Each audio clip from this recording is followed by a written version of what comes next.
Bab 16 IOU. Saya duduk di sana sedikit bingung. Tidak tahu harus berkata apa untuk sementara waktu.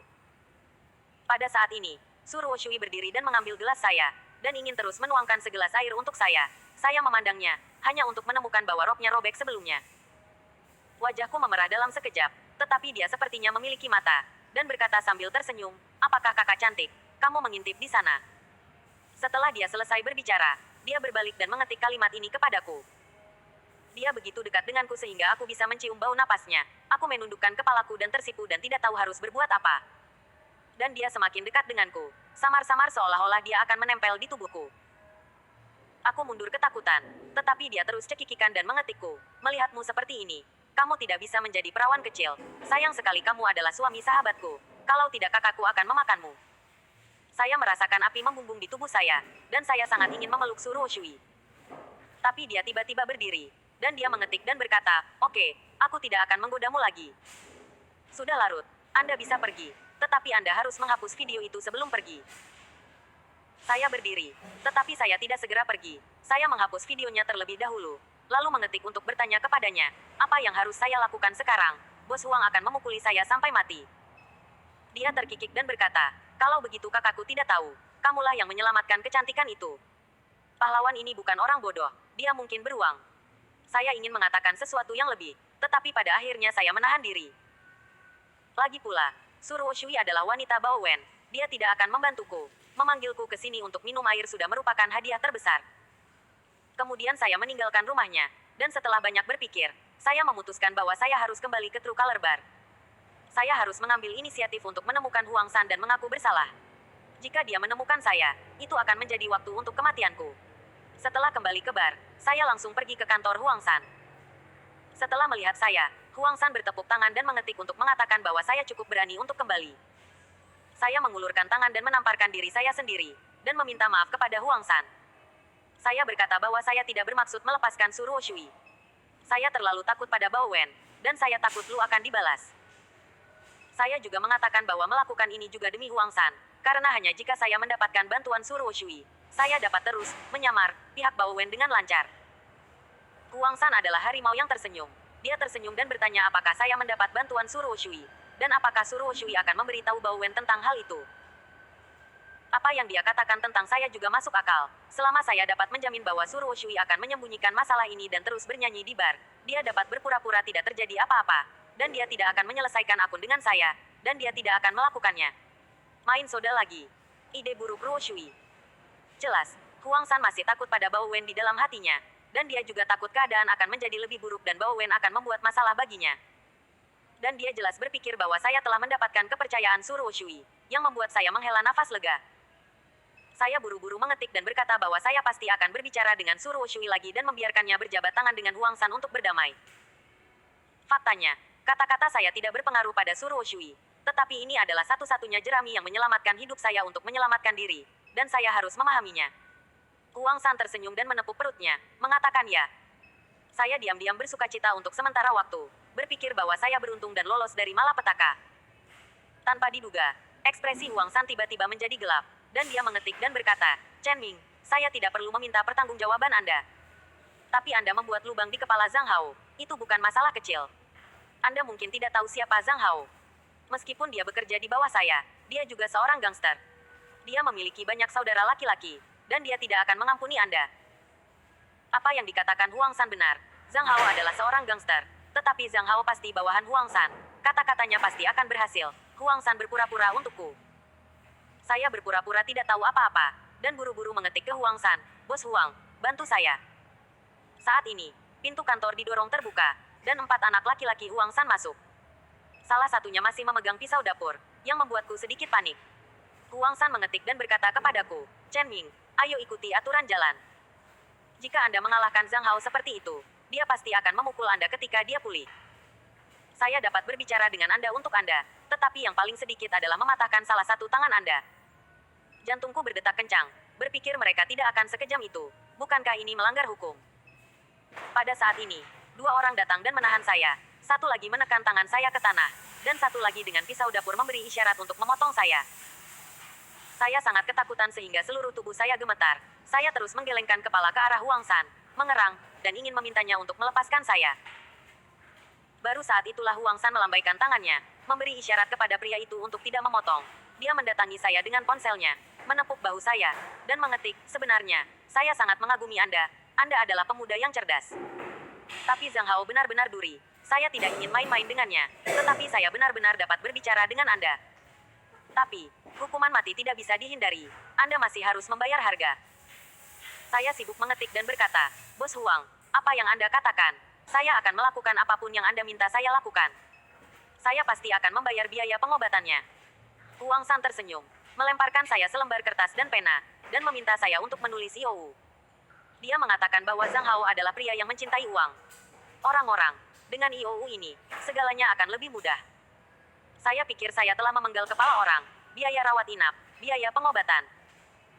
Saya mengetahuinya, jadi saya mengambil pena dan kertas dan bertanya kepada Huang San bagaimana cara membuka IOU. Huang San menakuti saya begitu dia bergerak. Dia memberi saya 1 jari. Saya pikir 1.000 tidak mungkin, dan itu pasti 10.000. 10.000 bukanlah jumlah yang kecil bagi saya, tetapi segera setelah saya mengertak gigi saya setuju. Namun, yang tidak pernah saya duga adalah bahwa Huang San benar-benar mengatakan 100.000. 100.000. Saya belum pernah melihat begitu banyak uang dalam hidup saya. Huang San membunuh saya. Tidak mungkin saya mendapatkan begitu banyak uang, dan dia harus tahu bahwa saya miskin. Tujuannya sama sekali bukan uang, dia ingin mengikat saya. Bagaimanapun, saya adalah suami Bao Wen, dan Huang San akan selalu begitu. Berguna saat menatapku. Saya benar-benar tidak ingin menyetujui 100.000 yuan, tetapi melihat pisau dapur yang bersinar, saya harus menerimanya. Huang San meminta saya untuk menulis bahwa alasan meminjam uang adalah untuk mengobati penyakit saudara perempuan saya. Saya tahu dia menambah legitimasi pada IOU. Ada alasan untuk pinjaman tersebut. Pada saat itu, tidak ada gunanya bagi saya untuk menelepon polisi. Tidak ada yang bisa membuktikan bahwa saya diancam. Ketika saya mengetik 100.000 IOU ini dengan linglung, dan membubuhkan sidik jari saya di atasnya, seluruh hati saya merasa malu. Saya tahu bahwa mulai hari ini dan seterusnya, saya akan setara dengan menandatangani kontrak penjualan, dan Huang San pasti akan menemukan cara untuk gunakan I. Tetapi saya berhasil menyelamatkan 1 tangan, dan saya tidak dipukuli. Saat dia menghibur dirinya sendiri dengan cara ini, Huang San tiba-tiba berkata kepada bawahan itu, "Lakukan, minta sedikit jempol padanya." Saya terkejut, dan orang-orang itu dengan cepat mengendalikan saya lagi, mengangkat pisau dapur untuk memotong dari jari kelingkingku. Saya sangat cemas sehingga saya akan berteriak, tetapi saya menahan diri. Begitu saya mengucapkannya, insiden menghancurkan kepala Huang San dengan botol anggur terakhir kali akan terungkap, dan itu tidak akan menjadi masalah 1 jari. Aku memutar tubuhku dengan panik, ingin melawan. Dan Huang San mengetik lagi dan berkata, "Chen Ming, jangan kecewa. 1 jari adalah untuk memberimu pelajaran. Itu adalah akhir yang terbaik untukmu." Saya sangat tidak rela, tetapi saya juga tahu bahwa hari ini saya tidak dapat melarikan diri dari bencana ini. Saya merusak perbuatan baik Huang San hari ini dan melukai Zhang Hao. Jika dia benar-benar tidak menghukum saya, dia tidak dapat didamaikan. Saya memejamkan mata kesakitan, mengatupkan gigi, dan menghubungkan 10 jari saya ke jantung saya. Ketika jari kelingking saya patah, apakah saya akan pingsan karena sakit? Tubuhku gemetar dan setiap detik terasa seperti 1 jam. Dan tepat ketika orang itu hendak memotong jari saya, suara yang akrab tiba-tiba terdengar dari belakang. "Bos Huang, ini hampir berakhir. Adik laki-laki saya adalah orang yang hidup di jarinya." Bab 17. Ketika saya putus asa, suara ini menjadi sedotan terakhir saya. Saya membuka mata dengan penuh semangat, dan menoleh untuk melihat ke atas. Itu Bibi Sue. Dia mengenakan congsam dengan celah di pahanya, dan dia berjalan dengan anggun dengan senyum di wajahnya. Saat ini, saya sedikit tersanjung. Saya benar-benar tidak menyangka Bibi Sue akan datang membantu saya, dan bahkan memanggil saya kakaknya. Bawahan Huang San secara alami mengenal Bibi Sue, jadi mereka berhenti dan memandang Huang San. Wajah Huang San yang tersenyum segera berdiri. Dia memandang Bibi Sue, dan berkata dengan setengah tersenyum, "Oh, kapan kamu mengenali adik laki-laki seperti itu, saudari Sue?" Bibi Sue datang ke sampingku dan menyentuh payudaraku. Menyentuh kepalanya, dia berkata, "Hanya saja terakhir kali dia membantu saya dengan pekerjaan itu, dan para tamu memujinya. Selama bocah itu bisa membuat para tamu senang, dia adalah saudara baik saya." Saya sedikit malu dan tersipu. Saya sangat takut sehingga saya dengan cepat mengatur pernapasan saya dan berhenti memikirkannya. Saya tidak bisa memberitahu mereka bahwa saya dapat mendengar Anda. Huang San berjalan ke sisi Bibi Sue. Dia meletakkan tangannya di pinggang Bibi Sue, mencubitnya dengan ringan, dan kemudian berkata, "Saudari Sue, Chen Ming melanggar aturan jalan. Aku hanya ingin tongkat darinya." Jari sudah melindunginya. Bibi Sue mengulangi apa yang dia katakan barusan. Dan dia berkata, itu tidak apa-apa. Kakakku makan dengan jarinya. Huang San berkata, kenapa, saudari Sue, kamu mencoba jari Chen Ming? Bibi Sue mendorong Huang Sanyi dan berkata, tua dan bimbang. Kemudian Bibi Sue mengulurkan tangan dan menarikku, ingin membawaku pergi. Saya hendak menegakkan tubuh, tetapi Huang San menekan bahu saya dengan tangannya, menyuruh saya berdiri atau tidak berdiri. Bos Huang, beri aku wajah, lupakan saja. Chen Ming tidak akan pernah berani lain kali, kata Bibi Sue sambil tersenyum di dada Huang San. Huang San masih tersenyum, tetapi wajahnya tampak cekung. Dia berkata, saudari Sue, bukannya aku tidak memberimu wajah. Jika aku memberikannya, aku tidak bisa menjelaskannya kepada saudara-saudaraku. Tanpa diduga, Bibi Sue menahan senyumnya, dan terus berkata kepada Huang San, Bos Huang, apakah menurut Anda saya benar-benar hanya ingin menyelamatkannya? Sue Mei, saya belum pernah melihat wajah secantik ini, dan saya akan memperlakukannya dengan baik sendirian. Alasan mengapa saya datang ke Chen Ming adalah karena klien besar memintanya untuk melayani dengan nama klien besar ini adalah teman bos besar. Saya tidak mampu membelinya, dan Anda tidak mampu membelinya, jadi saya menyarankan Bos Huang berhenti saja. Dengarkan, aku terkejut ketika mendengar kata-kata Bibi Sue. Saya selalu berpikir bahwa Huang San adalah pemilik anggur dan ke TV lantai atas. Tetapi sekarang melihat apa yang dimaksud Bibi Sue, sepertinya ada bos besar di belakang layar. Sudut mulut Huang San juga jelas berkedut. Tak heran jika agresivitas Bibi Sue membuatnya merasa sedikit malu di depan adik laki-lakinya. Tapi Huang San Cheng Mansion cukup bagus. Dalam, dan segera dia terus tertawa, lalu berkata, oke, anak ini sangat beruntung. Sue Mei akan membicarakan ini demi kamu. Aku, Huang San, akan menjual wajahmu. Tapi Sue Mei tidak bisa membiarkanku mendapatkan apa-apa, dan menyanyikan lagu anak-anak dengan master ketiga di malam hari. Tidakkah kamu menang? Bibi Sue mendorong Huang San dengan lembut. Setuju, dan kemudian baru saja membawaku pergi. Ketika saya meninggalkan kantor Huang San, saya masih dalam keadaan linglung. Saya benar-benar tidak berharap Bibi Sue begitu melindungi saya, karena saya tidak percaya bahwa nyanyian yang dikatakan Huang San hanyalah nyanyian. Mengapa Bibi Sue melakukan ini? Lagi pula, saya tidak percaya apa yang dia katakan tentang teman bos besar yang menginginkan layanan saya. Jadi saya mengganti humas sekali. Dan targetnya masih Chen Ya. Tidak mungkin ada orang yang mempekerjakan saya untuk layanan. Saya terus berjalan di belakang Bibi Sue. Dan saya hanya ingin berbicara dengannya.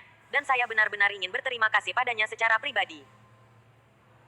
Pada saat yang sama, saya juga sangat tidak rela. Mungkin Bibi Sue adalah seorang pelacur. Dia tidak peduli dengan hal-hal ini. Tetapi saya sangat tidak ingin Bibi Sue menemani Huang San untuk bernyanyi. Saat itu saya sangat membenci diri sendiri karena lemah. Jika saya cukup kuat, saya tidak akan menempatkan dermawan Anda sendiri ke dalam situasi ini. Tiba-tiba, Bibi Sue berhenti. Saat itu, saya sedang memikirkan sesuatu sepanjang waktu, dan saya tidak punya waktu untuk berhenti. Saya tidak sengaja menabrak Bibi Sue dan terpental kembali, yang membuat saya tersipu malu. Bibi Sue terkekeh, dan mengetik di ponselnya, jangan tanya Bibi Sue mengapa dia menyelamatkanmu. Masalahnya sudah terjadi, dan itu harus diselesaikan pada akhirnya. Dan Bibi Sue sangat membutuhkanmu. Seorang pelanggan secara khusus memerintahkanmu untuk melayani, dan Bibi Sue telah setuju untuk membantumu. Apakah kamu tidak mendengarkan Bibi Sue? Saya membeku sejenak. Saya tidak berharap seseorang benar-benar memesannya. Apakah itu benar-benar teman bos besar? Saya memandang Bibi Sue dengan bingung. Melihat ekspresinya yang penuh harap, saya tidak ingin mengecewakannya. Saya pikir saya adalah serigala bermata putih. Jadi bahkan jika saya tidak ingin menjadi seorang humas lagi, saya setuju. Apalagi masalah ini uang datang dengan cepat. Dan sekarang saya tiba-tiba berutang 100.000 yuan. Dan saya harus menemukan cara untuk menghasilkan uang. Jadi saya mengangguk ke Bibi Sue. Dan Bibi Sue mencubit wajah saya dengan gembira. Mengatakan bahwa saya sangat baik. Dan sikap itu sepertinya memperlakukan saya seperti anak kecil. Segera dia memberi saya alamat dan menyuruh saya pergi ke sana. Segera setelah saya mabuk, saya naik taksi dan pergi ke sana. Saya sangat penasaran saat itu. Siapa yang memanggil saya untuk melayani? Ketika saya tiba di tempat tujuan, saya menemukan bahwa itu adalah villa yang sangat tinggi, yang membuat saya sedikit minder. Benarkah orang kecil seperti saya ingin melayani wanita kaya? Apakah orang akan memandang rendah saya? Lagi pula, saya masih perawan. Saya khawatir saya tidak bisa melakukannya. Setelah memasuki villa, saya menyadari bahwa tidak hanya ada satu orang, tetapi 4 wanita. Saya langsung tercengang, dan keempat wanita tua itu baru saja memesan satu untuk saya. Sejenak, saya langsung teringat berita mengejutkan, mengatakan bahwa seorang pria tertentu dibunuh oleh beberapa wanita. Tetapi pada saat ini, saya menemukan bahwa salah satu dari 4 wanita ini sebenarnya adalah Chen Ya. Kali ini saya tidak memakai topeng, dan saya tiba-tiba terekspos di depannya, yang membuat saya sedikit bingung, dan saya benar-benar ingin menemukan lubang di tanah. Chen Ya segera menemukan saya, dan dia segera mengerutkan kening, menatap saya dengan dingin. Seolah-olah dia bertanya kepada saya, apakah Anda tidak membiarkan saya melakukan ini? Mengapa Anda masih melakukannya? Saya tidak tahu bagaimana menjelaskannya. Pada saat ini, Saudari Yun yang terakhir kali bersama Chen Ya segera datang dan melingkarkan lengannya di pinggang saya. Dan pada saat yang sama berkata kepada Chen Ya, Saudari Ya, ini adalah terakhir kali saya memakai topeng anjing emas laki-laki. Pria itu terlihat sangat energik. Saya secara khusus memintanya untuk bermain mahjong dengan kami. Kakak Ya, bagaimana Anda bisa berterima kasih kepada saya? Setelah mendengar ini, saya menyadari bahwa inilah Saudari Yun. Bagi saya berkata, bagaimana mungkin ada yang mengenal saya? Melihatnya seperti itu, dia sepertinya berusaha untuk menyenangkan Chen Ya atau semacamnya. Wajah Chen Ya jelek. Dia pasti tidak akan meminta saya untuk melayaninya lagi. Tetapi dia tidak dapat memberitahu orang lain bahwa saya adalah menantunya. Jadi dia berkata, lupakan saja. Saudara perempuan kita bermain mahjong. Ada apa namamu? Layani dia. Biarkan dia pergi. Aku ingin pergi juga. Tapi Mei Yun berkata kepada dua wanita lain yang juga terlihat seperti wanita kaya. Bocah kecil ini disutuli. Dia tidak akan tahu apa kita bicarakan. Apakah Anda pernah memainkan hubungan masyarakat khusus semacam ini? Karena saudari Ya tidak menginginkannya, apakah Anda berdua ingin tinggal? Lagi pula hiburan, dan bermain mahjong benar-benar membosankan. Jadi mereka meninggalkan saya turun untuk bersenang-senang. Jadi pada akhirnya saya ditahan. Chen Ya tidak menginginkan saya, dan kedua wanita muda itu tidak mengenal saya dengan baik. Jadi pada akhirnya saya berdiri di belakang saudari Yun itu. Mereka segera mulai bermain mahjong. Saya tidak tahu mahjong, dan saya sedang tidak ingin belajar. Jadi saya hanya berdiri di sana dengan bosan. Dari waktu ke waktu, saya diam-diam melihat Chen Ya. Saya menemukan bahwa dia selalu absen pikiran, dan dia pasti sangat tidak senang secara mental, ingin berdiri dan menamparku. Dan saudari Yun ini benar-benar tidak jujur. Terkadang dia memenangkan uang, dan memasukkan uang ke dalam celanaku, yang membuatku sangat malu. Dan setiap kali dia melakukan ini, Chen Ya akan menunjukkan ekspresi tidak senang. Belakangan, mereka menjadi lebih agresif, dan bahkan wanita muda lainnya mulai menyentuh saya, yang membuat saya sangat malu, terutama di depan Chen Ya, yang membuat saya merasa malu, minder, dan tertekan.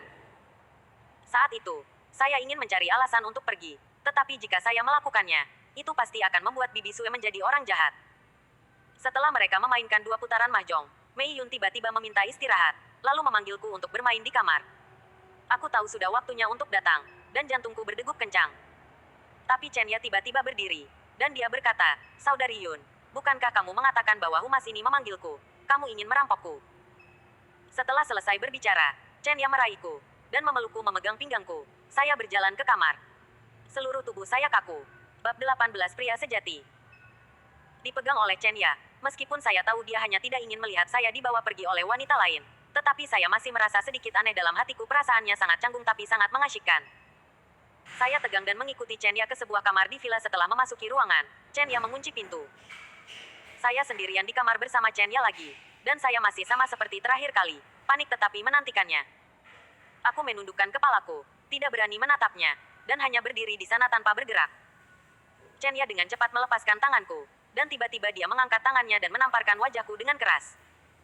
Sambil menamparku, Chen Ya memarahiku, kamu benar-benar tidak tahu malu, kamu masih melakukan ini. Chen Ya menggunakan seluruh kekuatannya, dan wajahku sangat sakit akibat tamparan itu. Saya menutupi wajah saya dan benar-benar ingin menjelaskan kepadanya bahwa saya tidak bermaksud melakukan ini, saya hanya dipaksa untuk melakukannya. Tetapi ketika kata-kata itu keluar dari bibir saya tidak bisa membuka mulut. Apapun yang saya katakan, Chen Ya tidak akan mempercayainya, karena faktanya ada di depan mata saya. Setelah memarahi, Chen Ya Chai mengetik untuk saya di ponselnya, saya tidak pernah berpikir bahwa Anda terlihat jujur. Tetapi Anda sangat tidak tahu malu secara rahasia.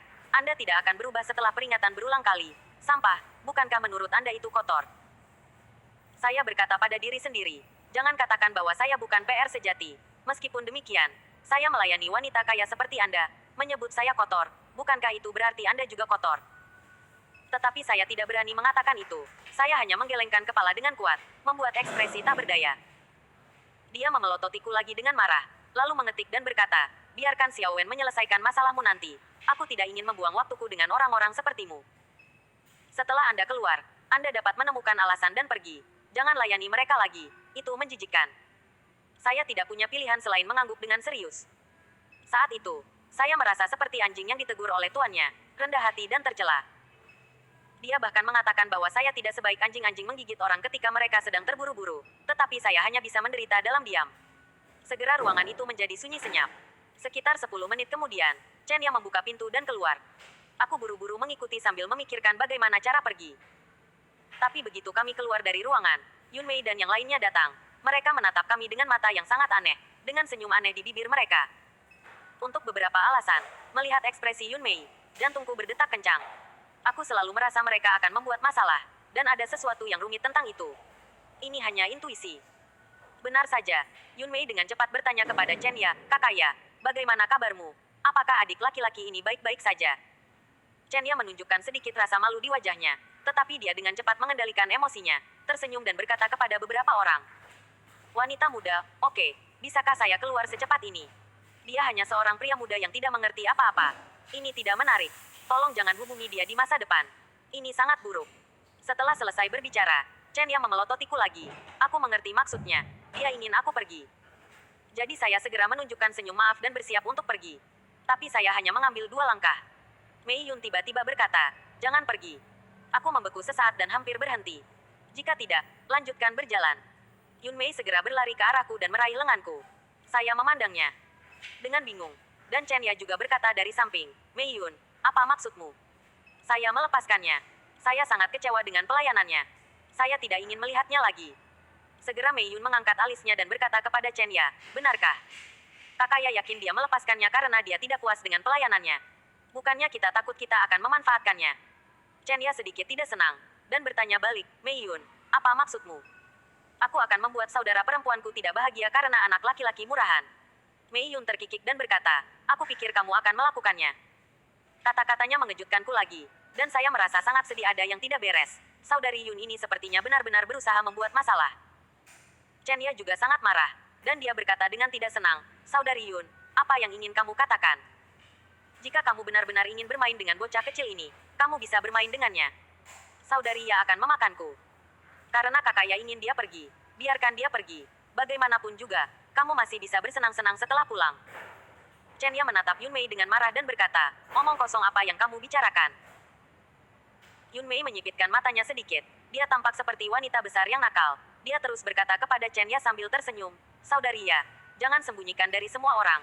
Kita semua tahu bahwa kamu memiliki menantu laki-laki yang tuli bisu. Bukankah hanya ini? Anak laki-laki kecil." Kata-katanya seperti baut dari biru. Dan saya tertegun. Tetapi untungnya mereka tidak fokus pada saya. Kalau tidak pendengaran saya pasti akan terbuka. Mei Yun sebenarnya tahu bahwa saya adalah menantu Chen Ya. Saya tiba-tiba mencium sedikit konspirasi dari udara. Sepertinya jika Anda meminta saya untuk keluar, niat pemabuk itu bukan untuk minum. Yun Mei dan yang lainnya sepertinya ingin mempermalukan Chen Ya, tapi bukankah mereka bersaudara? Wajah Chen Ya langsung memerah, putih dan merah, dan tubuhnya gemetar karena marah. "Bagaimana kamu tahu? Apa yang ingin kamu lakukan?" Chen Ya menahan diri dan bertanya. Yun Mei mengedipkan mata pada 2 wanita muda lainnya, dan kemudian mereka berdua pergi untuk mengelilingi Chen Ya, dan mereka berkata pada saat yang sama, "Saudari Ya, kamu benar-benar baik. Kamu memesan layanan menantu laki-laki, dan kata layanan menantu laki-laki itu tidak baik. Ini jika masalah ini menyebar ke lingkaran, kamu akan marah." Mendengar ini, saya samar-samar mengerti bahwa mereka sepertinya ingin mengancam Chen Ya. Chen Ya secara alami adalah wanita yang cerdas, dan segera dia bertanya kepada Yun Mei, "Apakah kamu bermain trik? Bawa aku ke TV, pesan hubungan masyarakat, dan atur permainan mahjong. Apakah kamu menjebakku? Kamu sudah tahu itu Chen Ya namanya apakah menantu saya?" Yun Mei tersenyum penuh kemenangan dan berkata, "Kakak Ya, jangan salahkan aku. Saudariku, aku juga ingin membuat wajah buruk. Aku kekurangan uang, tapi aku hanya ingin meminjam sejumlah uang dari Anda agar saya tidak merusak bank." Melihat apa yang dia katakan, saya benar-benar menyadari bahwa dia memeras Chen Ya. Meskipun Chen Ya dan saya benar-benar tidak ada hubungannya, di permukaan, Chen Ya memang memerintahkan saya dan membiarkan saya melayani. Mengatakan bahwa saya melayani tidak, gadis-gadis Yun ini pasti telah direkam. Jika Chen Ya tidak mengeluarkan uang untuk menghilangkan bencana, maka gadis-gadis Yun pasti akan menyebarkannya dan mempermalukan Chen Ya. Pada saat ini, saya menyadari betapa gelapnya masyarakat dan betapa jahatnya hati orang-orang. Itu miskin dan kaya, tidak peduli tingkat orang apa mereka, penuh intrik. Jika Anda tidak waspada dan tidak tahu bagaimana menjaganya, Anda ditakdirkan untuk diintimidasi. Wajah Chen Ya menjadi hijau karena marah, dan dia mengangkat tangannya untuk menamparkan Yun Mei.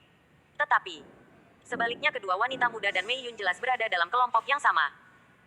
Mereka memegang lengan Chen Ya satu persatu, dan Mei Yun menepuk wajah Chen Ya dengan ringan, berkata, "Saudari Ya, jangan mempersulit adikku." "Ah, kakak, aku hanya ingin uang untuk mobil. Kakak tidak akan segan kan?" Meskipun Chen Ya tidak terlalu memikirkan saya, bagaimanapun juga dia adalah ibu mertua saya. Melihatnya diintimidasi saat ini, saya juga merasakan api di hati saya. Dan saya mengerti bahwa setelah kejadian hari ini, Chen Ya aku harus membencinya. Aku telah kehilangan nyawaku. Aku harus mendapatkan kepercayaan dan harapan untuk diriku sendiri. Jadi aku berusaha sekuat tenaga, mengertakkan gigi dan bergegas menuju Yun Mei dan yang lainnya. Ketika aku bergegas, Yun Mei ketiga wanita muda itu tidak takut sama sekali. Yun Mei bahkan berkata kepada Chen Ya dengan nada mengejek, yo, saudari Ya, menantu kecilmu bergegas melindungimu." Begitu dia selesai berbicara, saya sudah ada di sana. Di bawah ekspresinya yang tidak dapat dipercaya, saya tiba-tiba mengangkat tangan saya dan menamparnya dengan keras. Terdengar suara garing, dan saya menamparnya. Wajah Yun Mei bingung. Tidak hanya Yun Mei yang tertegun, tetapi dua wanita muda lainnya juga tertegun. Chen Ya juga tertegun. Sejujurnya, bahkan saya tercengang. Ini pertama kalinya saya memukul seorang wanita. Seluruh tangan saya gemetar. Saya tidak bisa mengendalikannya lagi. Jadi saya menyeret Chen Ya dan berlari keluar sebelum Chen Ya bisa pulih. Dia dengan cepat diseret oleh saya. Setelah meninggalkan villa, Chen Ya membuang tangan saya. Pada saat ini, saudari Yun dan yang lainnya juga bergegas mendekat, berteriak bahwa mereka ingin membunuh saya, bahwa mereka akan membunuh saya. Tapi Chen Ya menoleh dan berkata kepada mereka, "Oke, saya tidak ingin melanjutkan masalah. Bukankah Anda hanya ingin memeras uang? Saya akan menelepon Anda." Jadi saya berjalan di belakang Chen Ya. Saya menundukkan kepala dan tidak berani memandangnya. Saya sangat terganggu. Saya tidak tahu nasib apa yang menunggu saya, mengusir saya keluar rumah. Atau lepaskan saya karena pahlawan saya menyelamatkan ibu mertua saya. Chen Ya mengendarai Audi Q5 putih. Saya mengikutinya ke dalam mobil dan duduk di kursi penumpang. Setelah masuk ke dalam mobil, Chen Ya tidak mengemudi, tetapi menelepon saya di ponselnya. Dia berkata, "Chen Ming, sebenarnya kamu tidak masalah dengan itu. Kamu pria sejati. Kamu bisa punya anak, kan?" Bab 19 Rahasia Suruo Shui. Setelah membaca kata-kata Chen Ya, saya langsung bereaksi. Saya pikir dia pasti telah melihat sesuatu yang rumit, dan merasa bahwa Bao Wen mungkin telah membohonginya lagi, jadi ingin meminta saya untuk memahaminya. Pada saat itu, saya benar-benar ingin memberitahu Chen Ya segalanya, mengatakan bahwa Bao Wen berbohong padanya, bahwa saya sama sekali bukan menantunya yang sebenarnya. Saya hanyalah boneka, badut, saya yang sebenarnya adalah sebenarnya seorang pria, dan sama sekali tidak ada masalah untuk memiliki anak. Tapi saya tidak berani. Bagaimanapun, mereka adalah ibu dan anak, dan saya hanyalah orang luar. Bahkan jika pada akhirnya ada pertengkaran yang nyata, itu akan menjadi nasib buruk saya.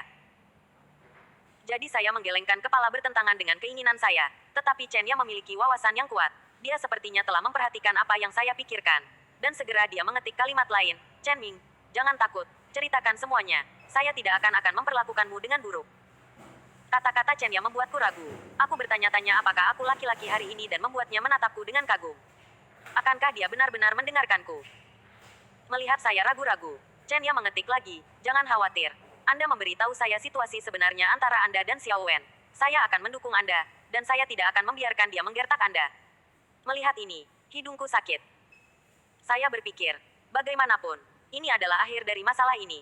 Tidak ada gunanya menyembunyikannya dari Chen Ya. Tidak peduli apakah dia mendukung saya atau tidak, saya harus mengatakan yang sebenarnya. Jadi saya mengeluarkan ponsel saya dan memberitahu Chen Ya tentang situasi antara saya dan Bao Wen. Saya mengatakan bahwa saya dinikahi oleh Bao Wen dengan uang. Kami tidak memiliki hubungan nyata, dan kami tidak pernah melakukan hubungan intim. Saya dalam keadaan sehat, dan Bao Wen memalsukan laporan tes. Bao Wen berbohong padanya. Saya juga mengatakan bahwa keluarga saya miskin dan saya butuh uang, tetapi saya benar-benar tidak bekerja sebagai humas. Semuanya kebetulan. Dan saya sampai pada titik ini, saya bersumpah kepadanya bahwa saya tidak akan pernah melakukan pekerjaan ini lagi, dan memohon padanya untuk memaafkan saya. Karena situasi Yun Mei hari ini, Chen Ya secara alami mempercayai kata-kataku. Meskipun Chen Ya terkadang seburuk dan sedingin Bao Wen, dia jelas lebih pengertian dan simpatik daripada Bao Wen.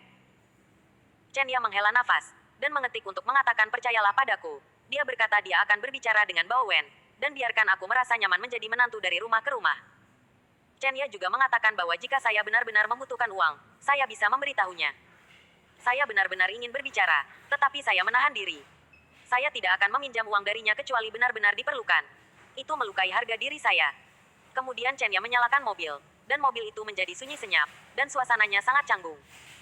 Setelah menempuh jarak tertentu, Chen Yang membiarkan saya turun dari mobil dan menyuruh saya naik taksi sendiri. Setelah keluar dari mobil dan berjalan di jalan yang sepi, saya merasa sangat ketakutan. Saya merasa telah jatuh ke dalam situasi yang sangat berbahaya. Zhang Qiang yang kepalanya dipenggal, Huang San yang melepaskan saya karena Bibi Sui, Yun Mei yang ditampar oleh saya, dan tentu saja, masih ada orang yang mungkin tahu bahwa saya mengkhianatinya kapan saja. Bao Wen, salah satu dari mereka dapat mempermainkan saya sampai mati. Saya dalam situasi yang sangat berbahaya, dikepung dari semua sisi. Saya menggelengkan kepala tanpa daya, merasa sangat sakit di hati, merasa bahwa saya benar-benar tidak kompeten, hidup dengan sangat hati-hati, lebih lelah daripada seekor anjing, tetapi masih membiarkan orang lain bermain. Tiba-tiba, wanita bertopi runcing muncul di benakku, Dewi misterius itu.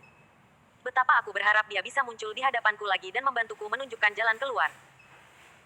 Tetapi dia tidak akan muncul lagi. Tetapi mengingat kembali apa yang dia katakan kepada saya memutuskan untuk mendengarkan dia, Lin Qiang dan Su Ruoshui. Saya harus menghubungi mereka sesegera mungkin. Mungkin mereka benar-benar dapat membantu aku. Saat saya sedang berjalan dan berpikir, seekor anjing liar tiba-tiba melompat keluar dari gang, yang mengejutkan saya. Saya takut seseorang akan keluar dan memukuli saya, jadi saya menghentikan taksi. Dan bukannya pulang, saya langsung pergi ke kediaman Su Ruoshui. Karena Huang San memberitahu saya bahwa Su Ruoshui harus terus bernyanyi. Kalau tidak saya tidak bisa makan dan berjalan-jalan. Ketika saya turun ke apartemen Su Ruoshui, saya mundur. Ini sangat larut. Apakah dia tertidur? Akankah dia melihatku? Duduk sendirian di lorong di puncak tangga, saya ragu-ragu. Bertanya-tanya apakah saya harus naik ke atas dan mengetuk pintu. Lagi pula, saya tidak mengenal Su Ruoshui dengan baik. Jika dia marah dan berbicara buruk tentang saya di pihak Bao Wen, saya akan sengsara. Sambil ragu-ragu, saya tiba-tiba mendengar dua orang berbicara, dan seseorang turun dari lantai atas. Itu adalah suara Su Ruoshui dan seorang pria. Saya sangat takut sehingga saya bersembunyi di bawah tangga. Pada saat yang sama, saya sangat ingin tahu bagaimana Su Ruoshui bisa bersama seorang pria. Aku menajamkan telingaku, dan segera mendengar suara Su Ruoshui. Gao Feng, aku akan membawamu ke sini, pergilah. Suara Su Ruoshui tidak terdengar lembut, dan kupikir mungkin itu adalah teman biasa atau kerabat atau semacamnya. Titik. Tidak pernah terpikir bahwa pria bernama Gao Feng akan berkata, Xiao Sui, aku akan tinggal bersamamu malam ini. Kita sudah lama tidak bersama. Saya tercengang ketika mendengar ini. Apa yang terjadi? Bukankah Su Ruoshui menyukai wanita? Mengapa dia bersama pria bernama Gao Feng ini lagi?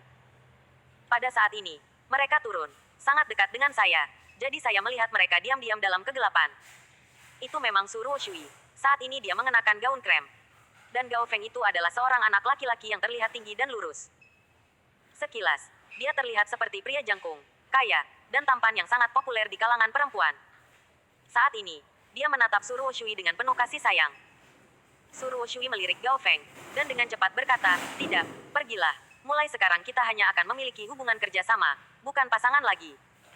Setelah mendengarkan kata-katanya, kupikir mereka mungkin pernah menjadi pasangan sebelumnya. Tapi nanti Su Ruoshui jika airnya berubah, kamu tidak akan menyukai pria lagi. Dan Gao Feng ini mungkin tidak pernah melupakan Su Ruoshui, jadi dia mendatanginya. Saat dia sedang memikirkannya, Gao Feng tiba-tiba meletakkan tangannya di bahu Su Ruoshui, dan menurunkan tangannya. Suara itu berkata, Xiao Sui, apakah Anda menyalahkan saya? Saya tahu Anda akan sedih mengatur pekerjaan ini untuk Anda, tetapi saya tidak bisa menahannya. Bao Wen dan dia aku jatuh cinta padamu. Kamu memiliki kesempatan yang bagus untuk mendekatinya. Aku harus melakukan ini. Kamu harus mengerti aku. Sebenarnya, aku selalu mencintaimu. Mendengar ini, saya kaget. Su Ruoshui dan Bao Wen bersama. Sepertinya ada rahasia. Su Ruoshui mendorong tangan Gao Feng dan berkata, singkirkan tanganmu. Gao Feng, izinkan saya memberitahu Anda lagi. Hubungan masa depan kita hanyalah hubungan kerjasama. Jangan ganggu saya.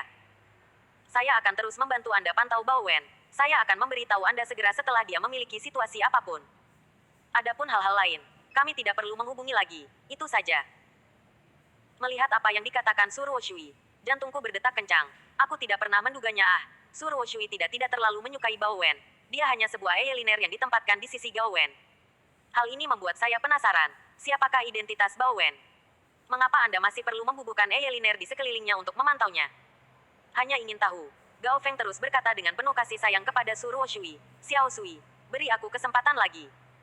Aku benar-benar mencintaimu, dan kita bisa terus menjadi kekasih. Saat masalah Bao Wen terselesaikan, aku akan menikahimu. Su Ruoshui mendorong Gao Feng pergi, dan berkata pada saat yang sama, Gao Feng, saat kamu mendorongku ke Bao Wen, kita sudah selesai. Terima kasih, aku benar-benar tidak menyukai pria sekarang. Menurutku kalian pria menjijikkan dan munafik. Baiklah, saya akan ke atas, Anda pergi, dan jangan datang kepada saya di masa depan. Jangan hubungi saya lagi kecuali tentang Bao Wen. Setelah selesai berbicara, Suruo Shui bangun dan bersiap untuk naik ke atas. Tapi saat ini, Gao Feng tiba-tiba memeluk Suruo Shui dari belakang. Dia menutupi mulut Suruo Shui, dan pada saat yang sama mendorong Suruo Shui ke dinding di samping tangga, dan berkata dengan penuh kasih sayang tetapi dengan marah, Xiao Sui, jangan paksa aku. Aku sangat mencintaimu, kita begitu bersama. Waktu, saya belum menyentuh Anda, tetapi Bao Wen melakukannya pada akhirnya. Apakah Anda pikir saya tidak membencimu sekarang semuanya telah sampai pada titik ini? Jika Anda memperlakukan saya seperti ini lagi, saya akan menjadi gila. Xiao Sui, malam ini aku tinggal di sini, dan aku akan memberitahumu bahwa ini benar-benar berbeda dari Bao Wen. Setelah selesai berbicara, Gao Feng menundukkan kepalanya dan mencium leher Suruo Shui. Suruo Shui mengulurkan tangan untuk melawan, tapi dia bukan tandingan Gao Feng. Melihat Gao Feng akan berhasil, saya juga sangat cemas. Meskipun saya tidak menyukai Suruo Shui, dan bahkan membencinya karena dia memberi saya kakol, dia adalah seorang wanita, dan saya tidak ingin menonton dia diperkosa oleh pria lain. Terlebih lagi, saya tidak sengaja mengetahui bahwa ada rahasia mengapa Suruo Shui dan Bao Wen bersama. Saya sangat penasaran mengapa dia memantau Bao Wen, jadi saya harus mendekatinya untuk mencari tahu. Jadi saya mengambil pel di tanah untuk membersihkan tangga, dan bergegas menuju puncak. Bab 20 Aku tidak cacat. Sambil memegang pel, saya bergegas ke puncak, tanpa ragu sedikit pun. Saya hanya memukul bagian belakang kepalanya dengan pel. Dengan keras, aku memukulnya dengan keras. Saat ini, saya sedikit panik. Setelah Huang San dan Zhang Qiang, saya menyerang yang lain lagi. Apakah saya akan membuat musuh lagi kali ini? Apakah itu akan menyakitinya? Saat aku ragu-ragu, Gao Feng tiba-tiba menoleh dan melihat ke atas. Kemarahan tertulis di seluruh wajahnya, serta niat membunuh. Jelas, Gao Feng tidak terluka. Lagi pula, pel bukanlah botol anggur dan alat pemadam api, jadi tidak begitu mematikan.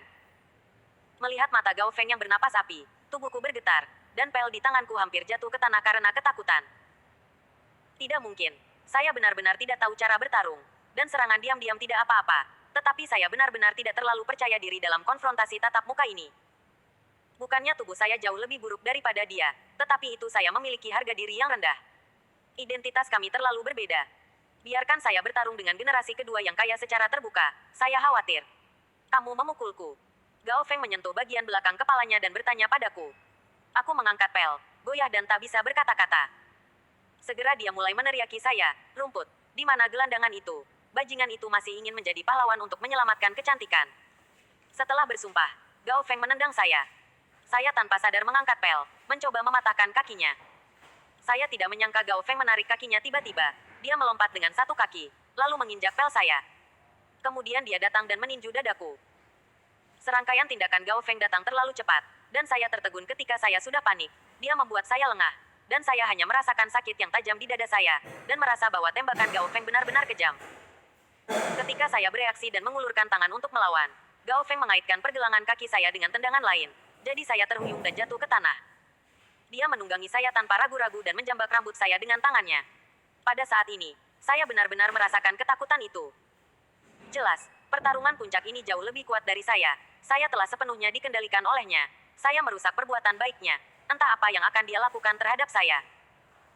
Menarik rambut saya, Gao Feng mendengus dengan jijik, dan berkata langsung kepada saya, kamu bajingan, mengapa kamu menyelinap ke arahku? Apakah kamu ingin menjadi pahlawan untuk menyelamatkan kecantikan, atau kamu ingin melakukan sesuatu? Saya memandangnya dan benar-benar ingin mengatakan kepadanya bahwa saya secara impulsif. Saya memintanya untuk melepaskan saya, tetapi saya tidak berani berbicara.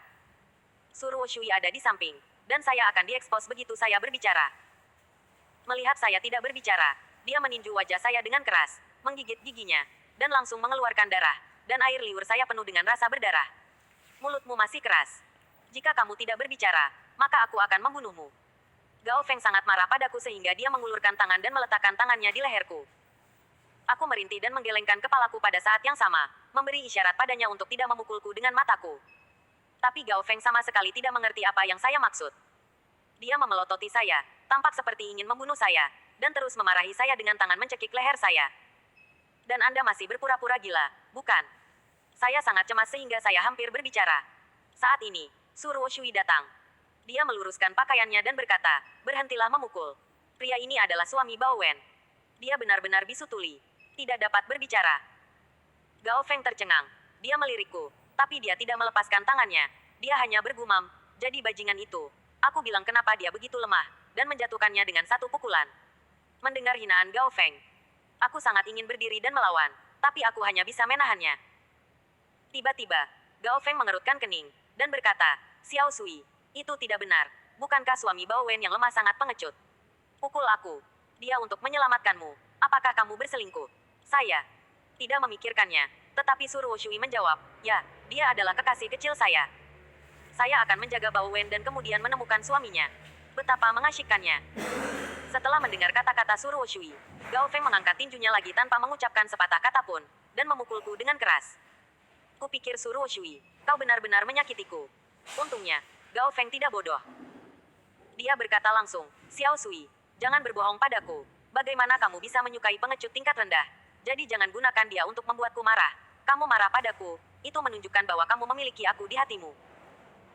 Suruo Shui mendengus pelan, dan berkata, jangan sentimental. Tidak peduli betapa tidak bergunanya Chen Ming, dia lebih baik darimu. Setidaknya dia berani menyelamatkanku. Aku menemukan bahwa aku sangat menyukainya sedikit. Meskipun saya tahu bahwa Suruo Shui berada di puncak kemarahannya ketika dia mengatakan itu, setelah mendengar ini, emosi aneh muncul di hati saya. Ini adalah pertama kalinya dalam waktu yang lama seorang wanita mengatakan bahwa dia menyukai saya, dan dia wanita yang sangat cantik. Mengetahui itu palsu membuatku diam-diam bahagia, dan kemudian aku tidak merasakan begitu banyak rasa sakit. Pria adalah makhluk impulsif, dan Gao Feng meledak dalam kemarahan dalam sekejap. Dia seperti harimau ganas yang berjuang untuk wilayah. Meninju dengan mata merah dia menyapa saya dengan pukulan.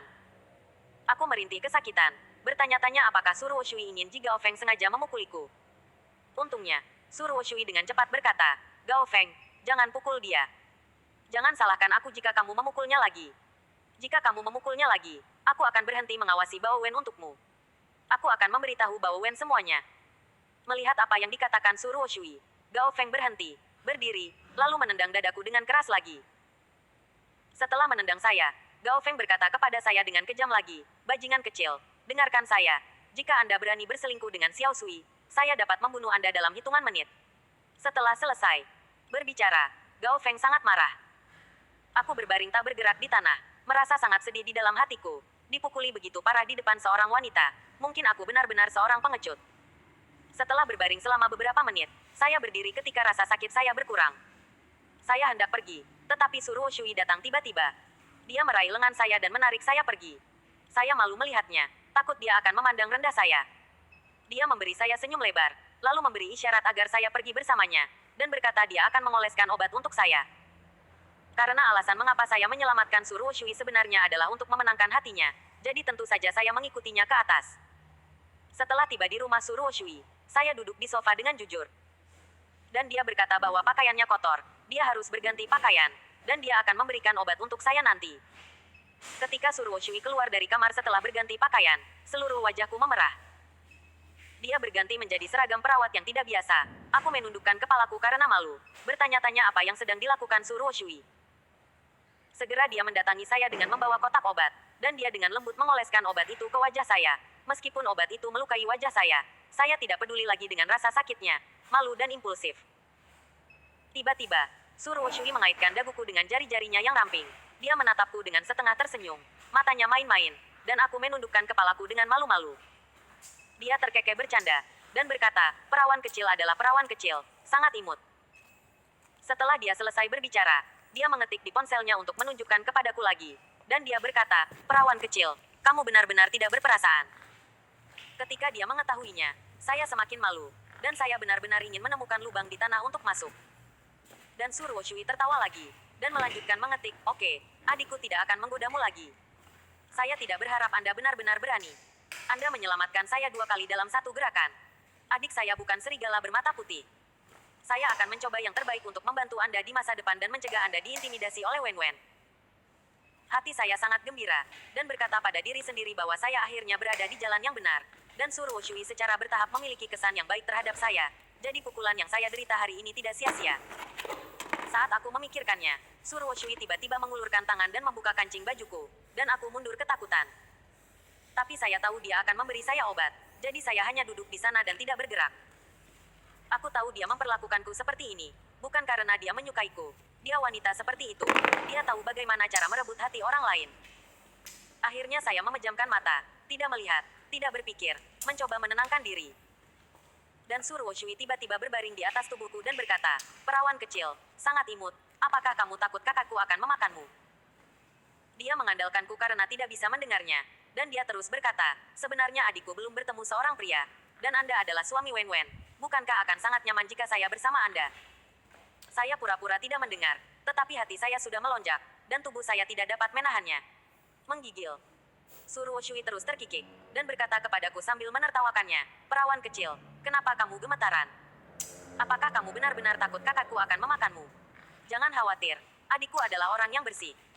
Meskipun adikku saya pikir Anda tidak menyebalkan seperti pria-pria bau itu, tetapi Anda tuli bisu. Adik saya perfeksionis.